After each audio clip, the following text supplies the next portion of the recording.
اللموشية تعود الكرة مرة ثانية على يمينه كريم زياني. كريم زياني اليمن. كريم زياني بهذه الكرة تمريرة جيدة لكريم مطمور. كريم مطمور يوصل يوصل يوصل والهدف الأول للصافي.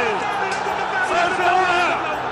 الهدف الأول للمنتخب الوطني كريم مطمور. كريم مطمور. كريم مطمور. صافي. ممتاز ممتاز أبليك صافي. متابعة جيدة الهدف الأول. هدف رائع ورائع ورائع جدا ومهم ومهم وثمين وثمين. جميل جدا هذا الهدف. جميل ورائع الهدف. رائع هذا الهدف. عمل من كريم زياني على الجهة اليمنى وهدف لصالح المنتخب الجزائري.